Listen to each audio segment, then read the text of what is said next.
21শে জুলাই দলের শহীদ সমাবেশ সফল করতে এবার প্রস্তুতি সভা করলেন মালদার কালিয়াচক ২ নম্বর ব্লক তৃণমূল নেতৃত্ব। শুক্রবার বিকেলে তৃণমূলের প্রস্তুতি সভা অনুষ্ঠিত হল মোথাবাড়ির সুকান্ত ভবনে। এই প্রস্তুতি সভায় উপস্থিত ছিলেন মালদা জেলা পরিষদের সভাধিপতি লিপিকা বর্মন ঘোষ, জেলা পরিষদের পূর্ত কর্মাধ্যক্ষ তথা কালিয়াচক ২ নম্বর ব্লক তৃণমূল সভাপতি ফিরোজ শেখ সহ অন্যান্যরা। তারা সকলে মিলে কালিয়াচক ২ নম্বর ব্লকের বিভিন্ন অঞ্চলের তৃণমূল নেতাকর্মীদের নিয়ে প্রস্তুতি সভা করেন এই দিন। সভায় ২১শে জুলাই দলের শহীদ সমাবেশ সফল করতে সাংগঠনিক নানান বিষয় নিয়ে আলোচনা করা হয়।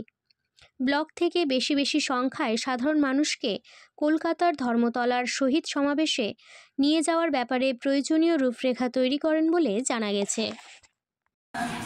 মোথাবাড়ি বিধানসভার অন্তর্ভুক্ত সকলে কর্মীবৃন্দরা সকলে উপস্থিত রয়েছেন। আপনারা জানেন, একটু আগে কবিতাদি বললেন, আমাদের রহিমদা এই যে আজকে আমাদের আপনাদের কিছু বলার জন্য এখানে পাঠিয়েছেন। রহিমদার নির্দেশে আমার এখানে আসা।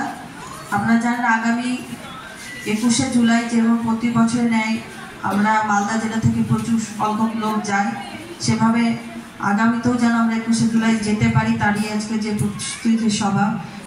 আমরা আমাদের বিধায়িকা যে রয়েছেন সাবিনাদি, তাদেরকে আমাদেরকে জয়যুক্ত করতে হবে। প্রার্থী যেই থাকুক না কেন প্রত্যেককে আমাদের জয়যুক্ত করতে হবে এবং আমাদের সিম্বল হচ্ছে জোড়া ফুল। এই কথাটাই আমাদের একমাত্র মনে রাখতে হবে যে আমাদের সুপ্রিমো হচ্ছে মাননীয় মুখ্যমন্ত্রী। তা আগামী আমার পূর্ত কর্মাধ্যক্ষ রয়েছেন, আপনাদের সুবিস্তারিতভাবে বলবেন কিভাবে বাস যাবে, বাসে যাবেন না আপনারা গাড়িতে যাবেন না ট্রেনে যাবেন, সেভাবে সুবিস্তারিতভাবে বলবেন এবং পূর্ণ সহযোগিতা করবেন। এবং যারা নতুন যাবেন তাদের কাছে আমার পুরনোদের কাছে অনুরোধ, আপনারা পূর্ণ সহযোগিতা করবেন এবং আমাদের যোগাযোগের একটা যেন নাম্বার থাকে যার মাধ্যমে প্রত্যেকে করবে এবং মহিলারা সবসময় এগিয়ে থাকে। প্রত্যেকটা দেখেন যে সাধারণ মানুষের কিভাবে উন্নয়ন করা যায়, কারণ আমাদের মাননীয় মুখ্যমন্ত্রী, আমরা জনপ্রতিনিধি, আমরা সবসময় চাই সাধারণ মানুষের যেন কাজ করি। কারণ আপনারা জানেন, জন্ম থেকে মৃত্যু পর্যন্ত আমাদের মাননীয় মুখ্যমন্ত্রীর প্রত্যেকটি প্রকল্প রয়েছে এবং এই প্রকল্পের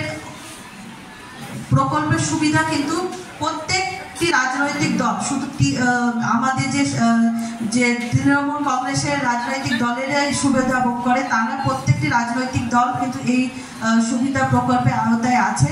আমরা চাই আমরা প্রত্যেকের কাছে সেই সব প্রকল্পের যেন সুবিধা পান, আমরা সেটা পৌঁছে দিই। দুয়ারে সরকারের মাধ্যমে হোক বা আমাদের প্রশাসনের মাধ্যমে সবসময় পৌঁছে দেওয়ার চেষ্টা করি। তাদের নির্দেশিকা পালন করব এবং সংঘবদ্ধভাবে আমরা লড়াই এগিয়ে যাব যাতে আমরা 12টি আসনে জয়যুক্ত হতে পারি। কারণ আপনারা জানেন